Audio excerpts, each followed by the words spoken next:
고난주간 이렇게 특별 새벽기도의 첫째 날 새벽을 깨며 주의 전에 나와 기도한 우리 모든 성도님들 하나님께서 반드시 우리 사랑하는 성도님들 기억하여 주시고 또 하나님께서 동행하여 주시고 이 한 주간 십자가의 은혜와 부활의 영광으로 축복해 주실 줄로 믿습니다. 자, 이 한 주간 정말 우리가 그리스도의 그 고난과 그 십자가 그 비아 돌로로사라고 하지 않습니까? 그 고난의 길에 우리가 함께 동참하고 우리가 주님의 십자가를 지고 함께 주님과 동행할 때에 우리 심령 가운데 더 큰 십자가의 은혜와 또 울림과 응답의 역사가 이루어질 줄로 믿습니다.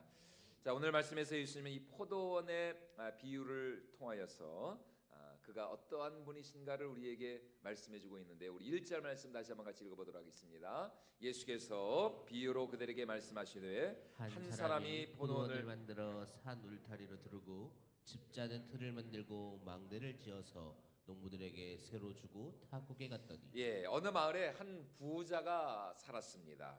그런데 그가 어느 날 자신의 밭에 포도원을 만들고는 그 넓은 포도원 주위에 울타리를 두르고 또 수확한 포도를 짜서 담을 수 있는 포도즙 틀과 통을 만들었습니다.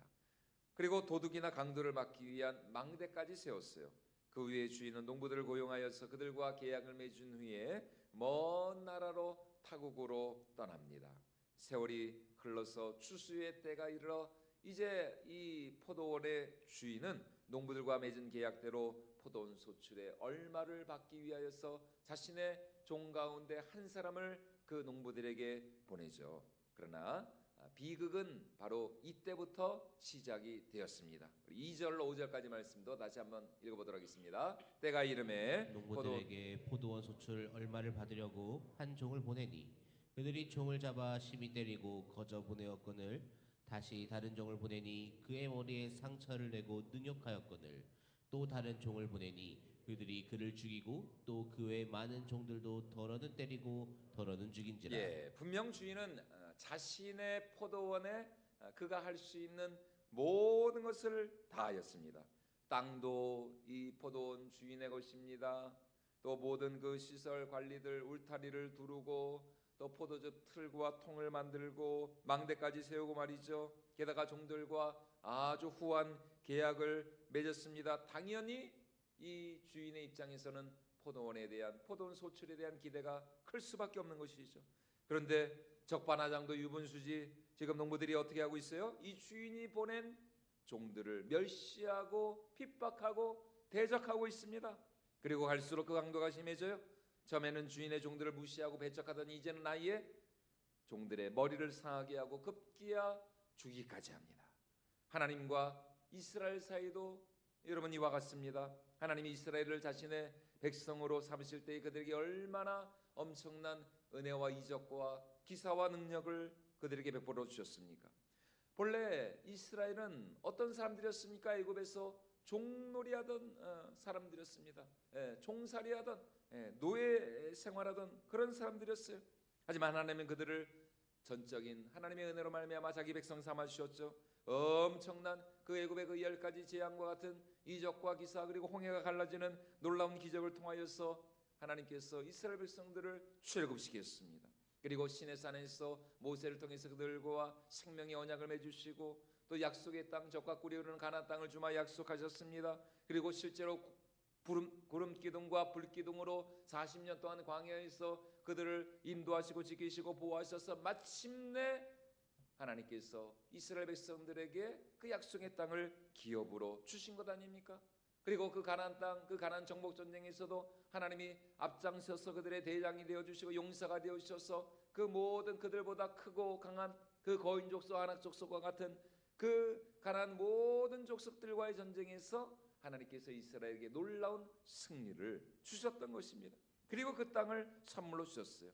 게다가 하나님은 그들에게 율법을 주셨죠. 또 성전을 주셨습니다. 그리고 가장 놀라운 메시아에 대한 이 약속까지 하나님께서 그들에게 주셨어요. 그리고 이 은혜와 사랑에 감사하며 감격하는 마음으로 이스라엘 백성들 역시 우리가 하나님만 섬기겠습니다. 이렇게 그들도 하나님과 언약의 맹세를 맺었습니다. 다시 말해 이스라엘은 어떤 존재들이었느냐? 우리 하나님이 심으신 거룩한 포도원과 같은 존재들이었습니다. 이스라엘이 바로 하나님이 심으신, 하나님이 지으신 포도원이었어요. 하지만 가나안 땅에 들어가고 얼마 지나지 않아서 우리가 성경을 통해 볼 수 있는 것처럼 이스라엘 백성들은 급속히 타락하고 부패하기 시작을 했습니다. 여호와 신앙을 떠나서 우리가 여호와 하나님 한 분만을 섬기겠습니다. 아니, 그렇게 하나님과 언약을 맺을 때는 언제고 말이죠?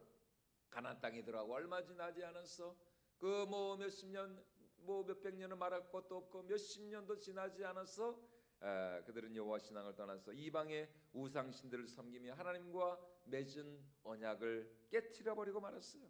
그들이 마땅히 맺어야 할 의의 열매, 순종의 열매, 또 거룩의 열매를 맺지 못한 채 어떻게 했습니까? 오히려 하나님이 그들에게 보낸 선지자들을 핍박하고 박해하고 때리고 심지어 죽이기까지 했다는 것이죠.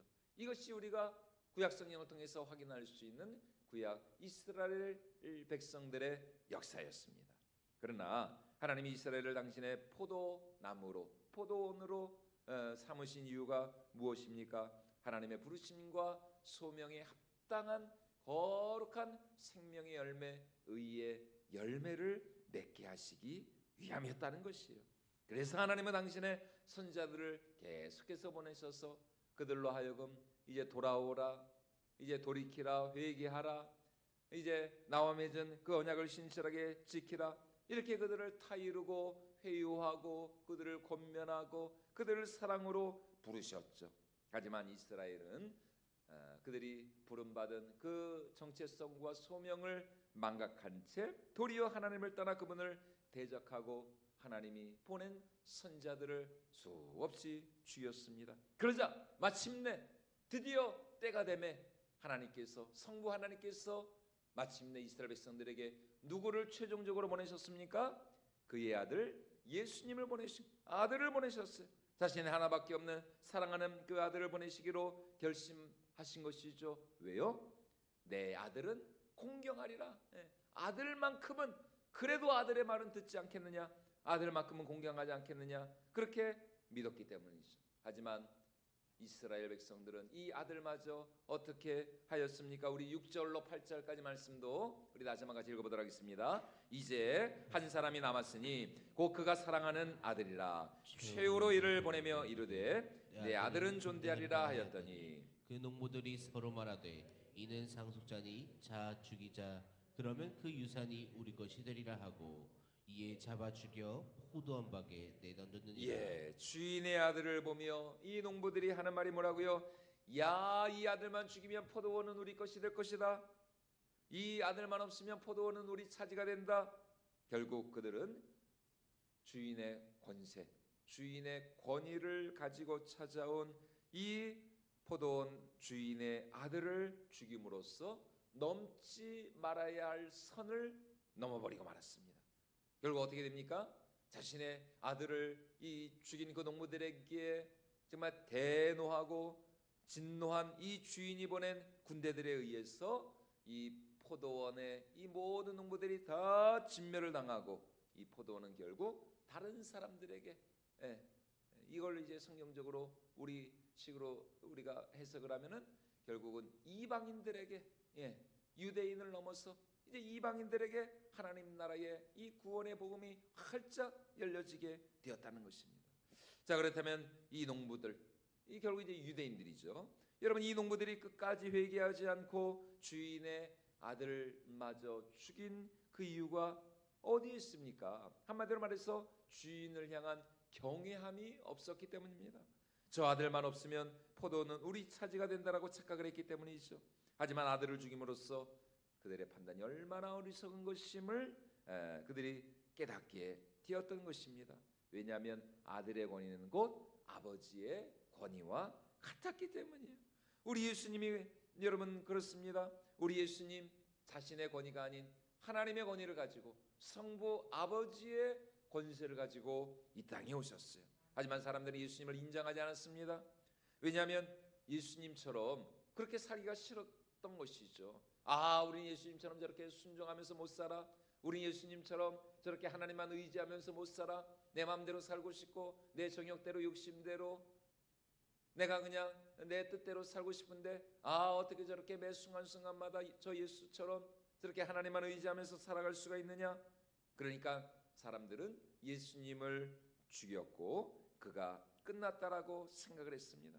하지만 그것이 끝이 아니었죠.